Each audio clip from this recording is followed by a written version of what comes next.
2005 में हुई चोरी ने पूरी दुनिया की इकोनॉमी को हिला दिया। यह चोरी इतनी बड़ी थी कि इसे गिनीज ऑफ वर्ल्ड रिकॉर्ड में भी दर्ज किया गया। चोरों ने इतनी सफाई से इस चोरी को अंजाम दिया था कि जांच एजेंसियां शौक में थी कि कैसे ब्राज़ील के पूरे प्रशासन के नाक के नीचे से इतना पैसा चुरा लिया गया। आइए जानते हैं पूरी कहानी डीटीएस की वीडियो में। एक बार फिर से खुशामदीद। कहानी शुरू होती है ब्राज़ील के शहर फोर्टलिज़ा से। 8 अगस्त 2005 मंडे वाले दिन सुबह 8 बजे पुलिस स्टेशन में फ़ोन बजता है और यह सूचना दी जाती है कि ब्राज़ील की सबसे बड़ी बैंक में चोरी हो गई है। पुलिस तुरंत ही बैंक पहुंचती है और वहां पहुंचकर जो पुलिस ने देखा वो देखकर वो दंग रह गई, क्योंकि यह कोई छोटी मोटी चोरी नहीं थी। पुलिस ऑफिसर्स को हैरानी हुई कि कैसे इतनी सफाई से चोरों ने वोल्ट फ्रश में सुरंग बनाकर इतना पैसा लूट लिया। हैरान की बात तो यह थी कि बैंक का सिक्योरिटी सिस्टम भी नहीं बजा। पुलिस को इस बात पर यकीन नहीं हो रहा था, आखिर देश की इतनी बड़ी बैंक में चोरी कैसे हो गई जिसके अंदर इतनी हाई सिक्योरिटी थी। उस समय बैंक नोटों से भरा हुआ था, क्योंकि यह वो समय था जब बैंक मार्केट से पुराने नोट ले रहे थे और उसके बदले में नए नोट लोगों को दे रहे थे, जिससे कि नए नोट मार्केट में आ सके। लेकिन बैंक में पुरानी नोटों का ना तो कोई रिकॉर्ड रखा जा रहा था और ना ही पुरानी नोट के सीरियल नंबर नोट किए जा रहे थे, क्योंकि बैंक को खुद की सिक्योरिटी पर इतना भरोसा था, कोई इन पैसों को हाथ तक नहीं लगा सकता है। और चोरों को यह बात पता थी कि पुराने नोटों का ना तो कोई रिकॉर्ड रखा जा रहा है और ना ही उनके सीरियल नंबर नोट किए जा रहे हैं और ना ही उन पैसों का इंश्योरेंस है। इसीलिए चोरों ने उन्हीं पुराने नोटों को लूटा, जो कि कुल मिलाकर थे 71.6 मिलियन US डॉलर, जिनकी इंडियन रुपीज़ में आज की कीमत होती है 5 अरब रुपये से भी ज़्यादा। इस चोरी में पैसा तो इम्पोर्टेंट था ही, लेकिन साथ ही इससे भी ज़्यादा इम्पोर्टेंट यह था कि कैसे चोरों ने कितने नायाब तरीके से इस चोरी को अंजाम दिया। चोरी की यह घटना 6 अगस्त 2005 को घटी थी, लेकिन इस चोरी के 5 महीने पहले से ही इस चोरी की प्लानिंग होने लग गई थी और चोरों का एक बड़ा गैंग इस प्लानिंग को अंजाम दे रहा था। लुइस फर्नांडो रिबेरो, यह वो शख्स था जिसने इस पूरी प्लानिंग को अंजाम दिया था और लुइस को ही इस चोरी का मास्टरमाइंड माना जाता है। लुइस ने सबसे पहले वहाँ के लोकल क्रिमिनल एलिमाओ से संपर्क किया और उसको अपने प्लान में शामिल कर लिया। एलिमाओ एक बहुत बड़ा क्रिमिनल था जो कि ब्राज़ील में एक गैंग चलाता था। ब्राज़ील में उसकी गैंग का नाम काफ़ी बड़ा था। यह गैंग चोरी, लूट मार जैसे कई अपराधों को अंजाम देता था। एलिमाओ के पुलिस और पॉलिटिकल कनेक्शंस काफ़ी अच्छे थे, जिसकी वजह से वो ज़्यादा दिन जेल में भी नहीं रह पाता था।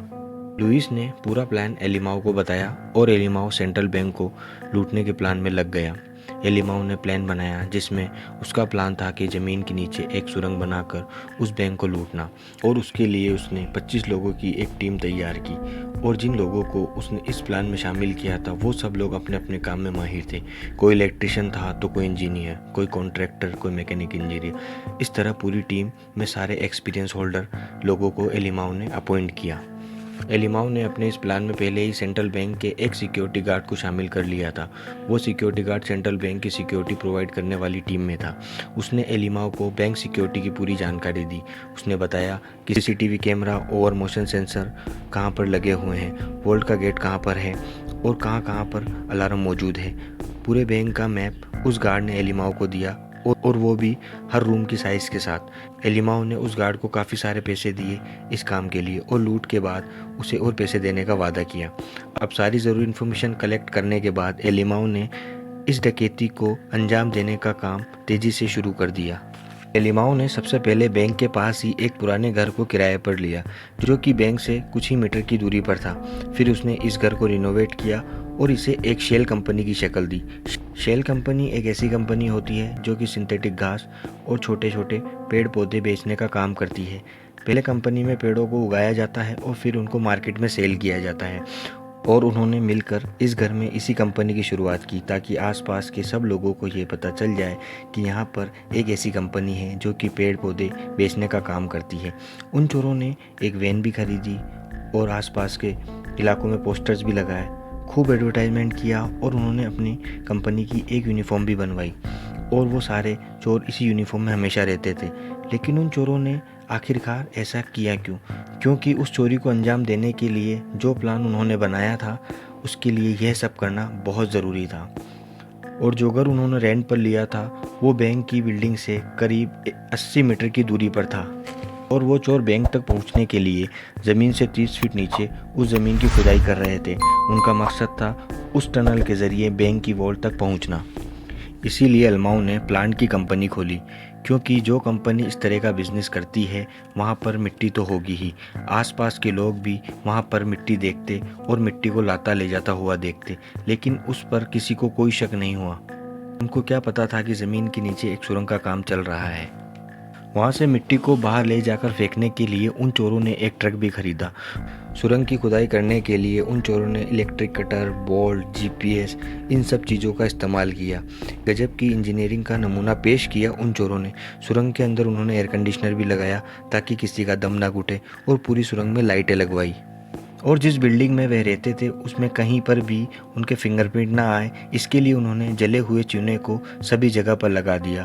और जिस घर में वो गैंग रहती थी उसमें खुदाई के लिए उन्होंने एक छोटे से रूम को चुना था, ताकि डेली जब वो खुदाई का काम खत्म करने के बाद वापस जाए तो उसे कारपेट से ढकने में मुश्किल ना हो, और अगर अचानक कोई घर में आ भी जाए तो उसे पता भी ना चले कि यहाँ पर खुदाई का काम चल रहा है।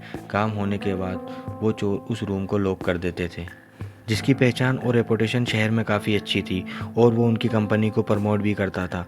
लेकिन उसको यह पता नहीं था कि इस कंपनी की आड़ में क्या गेम चल रहा है।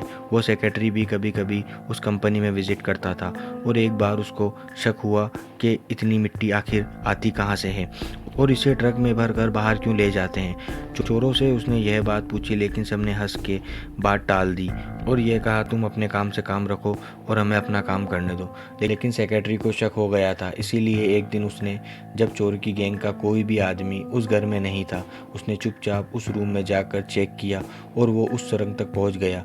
और अब उसको यह पता चल गया कि यह सुरंग तो बैंक तक जाती है, और वो घबरा गया और चुपचाप बाहर निकल आया। हड़बड़ी में उसकी जेब से निकलकर उसका कार्ड टनल में ही गिर गया, जिसके बारे में उसको पता नहीं था। उसने दूसरे दिन चोरों की गैंग से कहा कि मैं तुम लोगों के साथ काम नहीं कर सकता, क्योंकि मैंने वो सुरंग देख ली है और मैं अब इस क्राइम में तुम्हारा साथ नहीं दूंगा। लेकिन एलिमाऊ ने उसको कहा कि अब जब कि तुम इस बारे में जान गए हो, हम तुमको जाने नहीं दे सकते। या तो तुम हमारा साथ दो या फिर हम तुमको मार देंगे। सेक्रेटरी के पास उनका साथ देने के अलावा अब कोई रास्ता नहीं था। टनल का काम चल रहा था। टनल की दीवारों को सपोर्ट देने के लिए उन लोगों ने लकड़ी के पट्टों का सहारा लिया। कोई भी उस टनल को देखे तो यह नहीं कह सकता कि यह आम लोगों की बनाई हुई टनल है। उन लोगों ने इतना प्रोफेशनली इस टनल को बनाया था जैसे कि कोई इंजीनियर्स बनाते हैं, और लगभग 20 लाख रुपए खर्च कर दिए थे लुइस फर्नांडो ने इस टनल को बनाने में। अब आया वो दिन, 6 अगस्त 2005, दिन शनिवार के दिन चोरी करना भी उन चोरों के प्लान का हिस्सा था। उस दिन दूसरी बैंकों से पुराने नोट सेंट्रल बैंक में आते थे। सेंट्रल बैंक की खुदाई वो लोग पूरी कर चुके थे। 6 अगस्त वाले दिन आखिर में उन्होंने वॉल्ट की कंक्रीट के फर्श को ड्रिल किया, और फिर उसने स्टील की 1.1 मीटर मोटी चद्दर को भी काट दिया। उनको सीसीटीवी कैमरा और मोशन सेंसर्स की रेंज की जानकारी थी, और सारे सिक्योरिटी सिस्टम को भी वो पहले से ही जानते थे, इसीलिए वो बड़ी आसानी से बैंक वॉल्ट में पहुंच गए। फिर उस गैंग ने नोटों से भरे 5 कंटेनर को तोड़ दिया और सारे पुराने नोट निकाल लिए। हालांकि यह काम सफाई से किया जाना था, इसीलिए सारे नोटों को अपने घर तक पहुंचाने में उनको 10 घंटे लग गए। और जब सारे पैसे उनके घर में पहुंच गए तो उन्होंने घर और बैंक वॉल्ट में सफ़ेद पाउडर फैला दिया ताकि उनके फिंगरप्रिंट किसी को ना मिले। इसके बाद उन्होंने सारे पैसे अपनी गाड़ियों में भरे और रातों रात वहां से रफू चक्कर हो गए। चोरों ने सारा पैसा आपस में बांट लिया और अलग अलग शहरों में जाकर छुप गए। पैसों के मामले में जब एक मेंबर ने कंप्लेन की कि उसको पैसा कम मिला है तो अल्माऊ ने उसे गोली मार दी। अल्माऊ ने अपनी सारी टीम मेंबर्स को कहा कि कुछ समय तक सभी अपनी अपनी जगह पर छुपे रहो और लूट के पैसों को खर्च करने की कोशिश भी मत करना ताकि पुलिस उन तक पहुंच ना पाए। मंडे को जब बैंक खुला और बैंक कर्मचारी बैंक में आते हैं तो उन्होंने देखा बैंक के सारे पुराने नोट बैंक से गायब हो चुके हैं, लेकिन अब तक बहुत देर हो चुकी थी। उसके बाद क्या हुआ? तहकीकात में पुलिस को मिला सिक्योरिटी गार्ड का वो कार्ड जो उससे गलती से उस सुरंग में गिर गया था। जब वो उस सुरंग को चेक करने गया था, पुलिस के हाथ एक बहुत बड़ा सबूत लग गया था, लेकिन पुलिस ने सिक्योरिटी गार्ड को अरेस्ट नहीं किया क्योंकि चोरों को इसकी खबर मिल जाती और वो अलर्ट हो जाते। पुलिस ने उस गैंग को पकड़ने के लिए एक ऑपरेशन शुरू किया जिसका नाम था मॉलफैक्शन। पुलिस सबसे पहले यह पता लगाना चाहती थी कि सारे चोर कहां पर छुपे हुए हैं और उसके बाद वो सारे चोरों को एक साथ पकड़ना चाहती थी। उन चोरों ने फिंगरप्रिंट मिटाने की बहुत कोशिश की थी, लेकिन फिर भी कुछ फिंगरप्रिंट पुलिस को वहाँ पर मिल जाते हैं। लुइस फर्नांडो रिबेरो, जो कि इस चोरी का मास्टरमाइंड था, उसको एक गैंग किडनैप कर लेता है क्योंकि उन गैंग मेंबर्स को यह पता चल जाता है कि लुइस फर्नांडो के पास डकैती का बहुत सारा पैसा है। लुइस फर्नांडो वो सारा पैसा उन लोगों को दे देता है, फिर भी वो लोग लुइस फर्नांडो को जान से मार देते हैं। और इससे हमें यह पता चलता है कि किसी भी बुरे काम का अंत बुरा ही होता है। एलिमाओ भी कम चालाक नहीं था, उसके कनेक्शन पुलिस में भी थे। उसने पुलिस की इन्वेस्टिगेशन को गुमराह करने के लिए 2-3 मिलियन ब्राज़ीलियन डॉलर को कुछ कारों के अंदर डाला और उन कारों को एक लोकल ट्रांसपोर्ट करने वाले ट्रक में रखा कर उस ट्रक को साओ पाउलो ब्राज़ील की तरफ रवाना कर दिया। और उसने खुद ही पुलिस को यह खबर पहुंचा दी। पुलिस ने उस ट्रक को पकड़ लिया और पुलिस को यह लगा कि वो गैंग साओ पाउलो में ही कहीं छुपा हुआ है। एलिमाओ ने पुलिस को गुमराह करने की बहुत कोशिश की, लेकिन पुलिस अपना काम कर रही थी। पुलिस ने सिक्योरिटी के फ़ोन को टैप किया, जिससे उनको यह जानकारी मिली कि पूरी गैंग कहीं पर मिलने वाली है और पुलिस को बस इसी मौके की तलाश थी।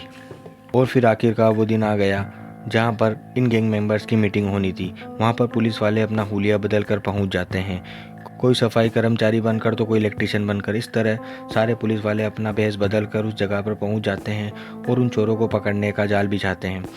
धीरे धीरे करके एक एक गैंग मेंबर वहां आने लगा। पुलिस ने 20 मिनट इंतज़ार किया ताकि अगर कोई मेंबर बचा हो तो वो भी वहां पर आ जाए। 20 मिनट के बाद पुलिस ने उन पर अटैक किया और सबको अरेस्ट कर लिया। और उनमें वो सिक्योरिटी गार्ड भी मौजूद था जिसने एलिमाओ को बैंक की जानकारी दी थी। पुलिस को उस गार्ड पर शक इसलिए हुआ क्योंकि डकैती की 2 दिन बाद ही उस गार्ड ने नौकरी छोड़ दी थी और अचानक ही उस गार्ड के बैंक अकाउंट में 2 मिलियन ब्राज़ीलियन डॉलर डिपॉजिट हुए थे। तभी पुलिस को पता चल गया कि हो ना हो यह भी उन चोरों में शामिल है। जिन गैंग मेंबर्स को पुलिस ने पकड़ा था उनमें एलिमाओ नहीं था। एलिमाओ को पकड़ने में पुलिस को 3 साल लग गए और 2008 में एलिमाओ पकड़ा गया। आज तक 164 मिलियन ब्राज़ीलियन डॉलर में से सिर्फ 40 मिलियन ब्राज़ीलियन डॉलर ही रिकवर हो पाए हैं और आज तक यह केस सुलझ नहीं पाया क्योंकि आज भी कई सवाल ऐसे हैं जिनका जवाब आज तक पुलिस नहीं ढूंढ पाई। आपको यह कहानी कैसी लगी हमें कमेंट करके ज़रूर बताएं। ऐसी ही दिलचस्प और रहस्यमय कहानियाँ जानने के लिए आप हमारे चैनल को सब्सक्राइब करें, लाइक करें और इस वीडियो को ज़्यादा से ज़्यादा शेयर करें।